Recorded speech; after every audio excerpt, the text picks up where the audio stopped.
Hey y'all, hello. Going live really quickly to say one thing that God's put on my heart. I haven't been live in a while, but I wanted to say this real quick, drop in and say this, and I probably won't save it, so whoever catches it, catches it. Today, Mondays, I don't do a ton of work, but I just happen to have two coaching sessions and one semi-coaching session. And each of the individuals that I met with are entrepreneurs, very highly accomplished entrepreneurs. And I know you all may have seen, and maybe you haven't, but in the entrepreneurial community, there has been just this long line of folks saying, I'm going to fold my business up and just quit. Things have shifted, things have changed. The money's not there, the revenue is declining, the expenses are increasing. And I'm just going to fold everything up, close up shop, go back into the workforce, or maybe just try something new. I've run out of money. The investments didn't come through, whatever that was, right? And so we're hearing this more and more in the past year or so, the past 2 years, we're hearing this more and more. And I'm hearing it particularly from a segment of the types of clients that I work with. And I think the thing that God has placed on my heart is when I'm working with these individuals is to identify two different things or one specific thing. It is to help them identify in this particular season, is to help them identify the promise that God has placed on them in their business, in their entrepreneurial pursuit, and ensuring that His presence is still there in the process. It is very difficult sometimes to coach individuals. As an executive coach, it's very hard to coach individuals who are entrepreneurial and have a dream, and they're pursuing that dream, and they may have raised 7 figures. They may be trying to raise 8. They may be trying to get out of the hole financially so that they can survive, and so they can go beyond surviving, they can thrive. And what happens once you have access to that kind of capital, or you have that level of expense and debt, 7 figures in debt? What happens a lot of times is they hit a wall and they don't know what to do. They don't know what to ask for. They don't know who to ask. They don't know who to even tell. They don't even want to tell people they're in such bad shape. But what we've seen with this economy, that a lot of 6 and 7 figure business owners, excuse me, are choosing to fold. And my encouragement to folks like that is to think long and hard about your purpose. If in fact you being in business, whether it's the way you're in business or the thing that you're in business to accomplish, if in fact that being in business is aligned with your purpose, you cannot abandon that promise. If in fact being a founder of a 8-figure, 9-figure valuation company is indeed a God-ordained purpose, you cannot abandon that promise.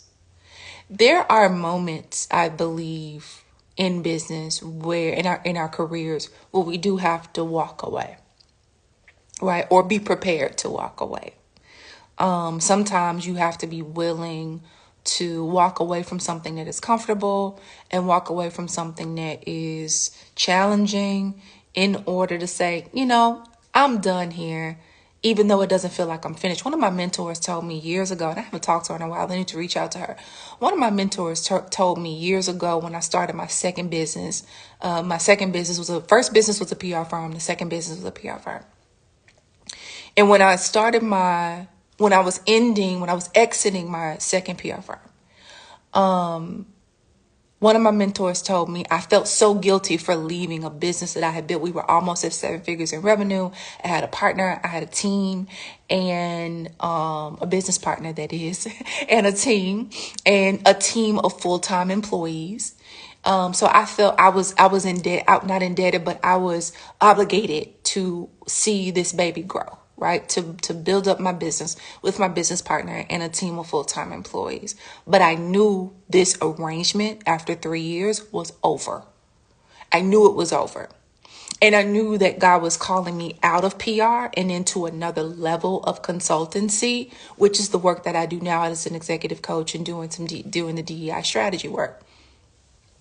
So what it boiled down to was me saying, like, man, I feel so guilty that I have to leave my baby. She said, no.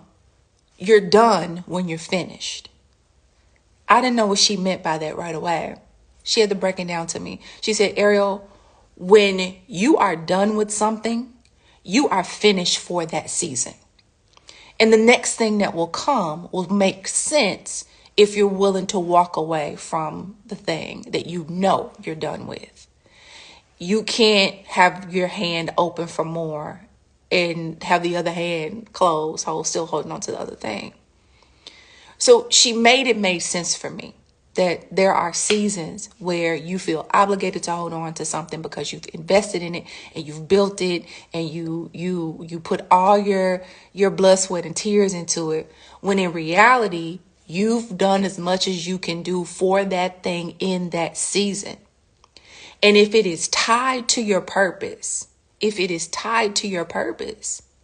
then the promise of what will come out of that thing, even if it's not that thing, even if you have to give up that thing, you'll still reap the promise. So I want to say that, especially in this end of year season, to the folks who are very entrepreneurial, who have a dream, who have goals, who have made investments, for people who are saying, like, man, I'm just going to go get a job. This business stuff is for the birds. I'm going to go back into the workplace or the workforce. My businesses, we're sinking one a lot of debt. Sometimes you do have to make an exit. And guess what? It's okay, because again, if the work that you are doing and the desire that God has placed on your heart to be entrepreneurial, it is a gift. And if that gift is a part of your purpose, then the promise does not expire. You may have to retool it. You may have to go to create another business. You may have to go into the workforce and use your entrepreneurial gifts in that workforce.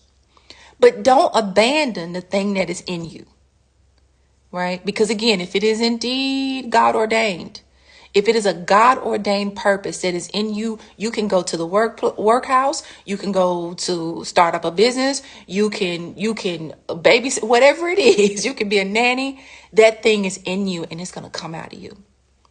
It's going to come out of you because the promise is still intended to be fulfilled, no matter what it looks like.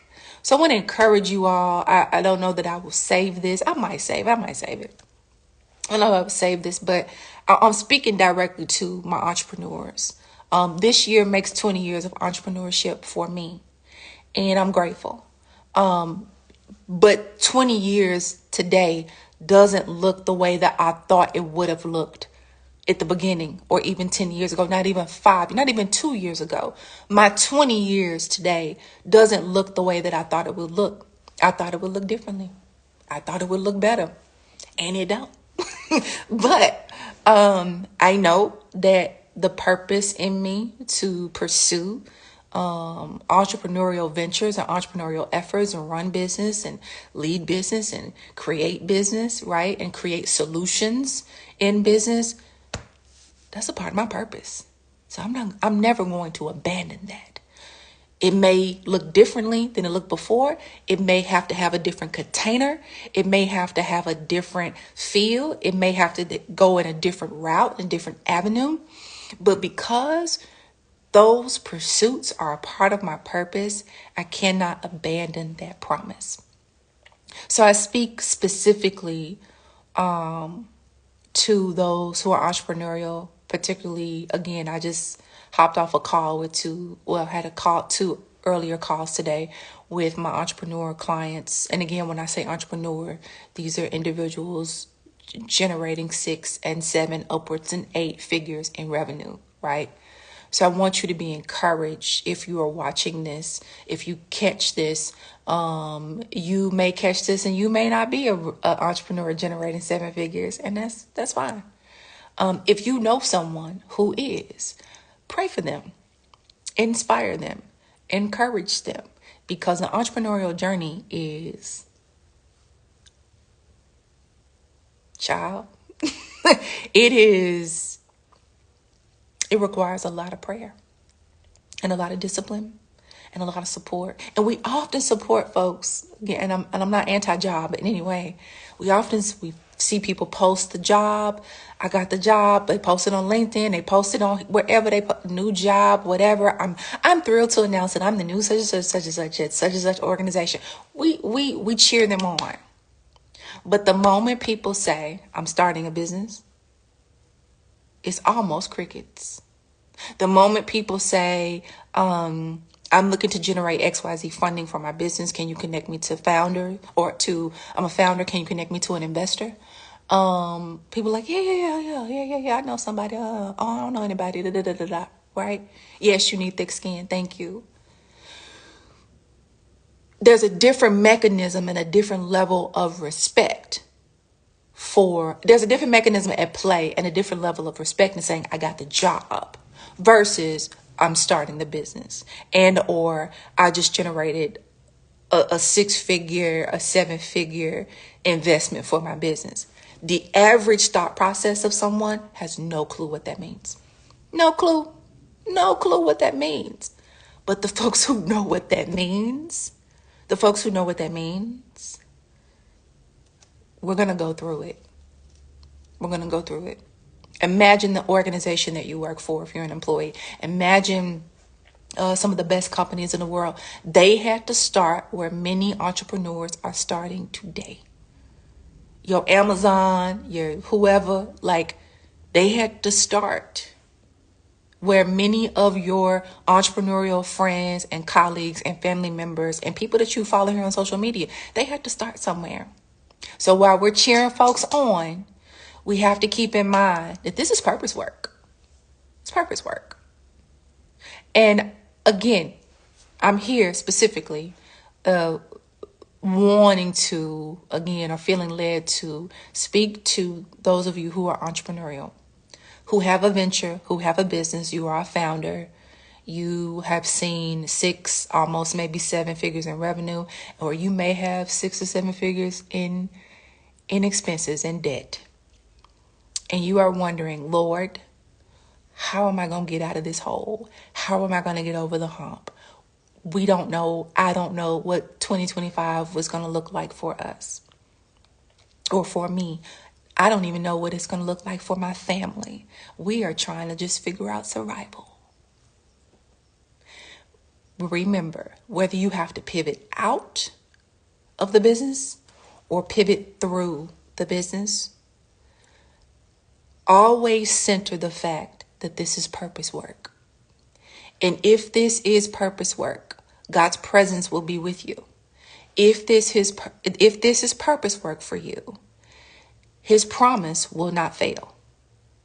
So I'm encouraging folks who are leaving their business, thinking about leaving the business, thinking about closing up shop, don't know where they're going to get the money from, or maybe they're doing well, but they're really concerned about next steps, about growth, opportunities, about, can we survive? Can we just thrive? Can we survive? Right? That is my encouragement to you. If you need to pivot out and go do something else for a minute, or if you need to pivot within and through the business, remember, if this is indeed purpose work, meaning you have a God-ordained purpose to pursue entrepreneurship, whether it is entrepreneurial inside of a business or whether it's entrepreneurial where it is outwardly facing with a business that you've built. If it is indeed God-ordained purpose work, His presence will be with you, and you will have the promise of success and prosperity and abundance and impact.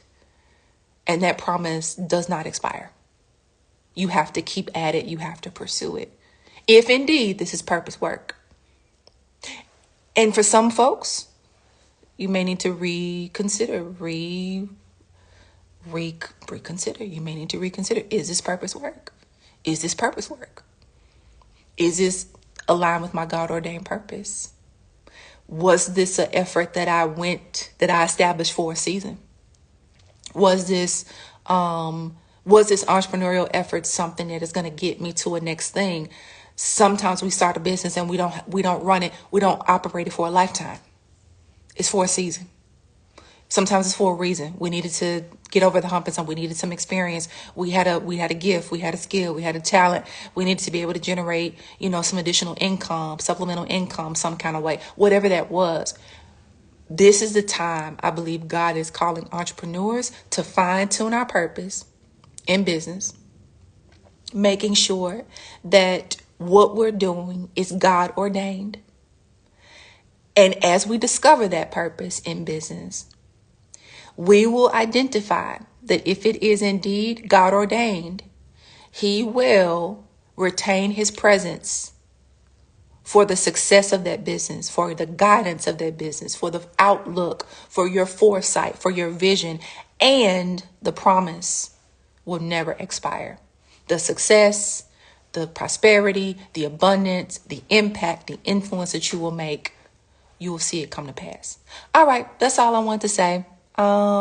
Reach out to me if you need anything. Go to my website, arielellis.com, book a call. Actually, I don't have a lot of calls. I'm going on a mini sabbatical for the next couple of weeks.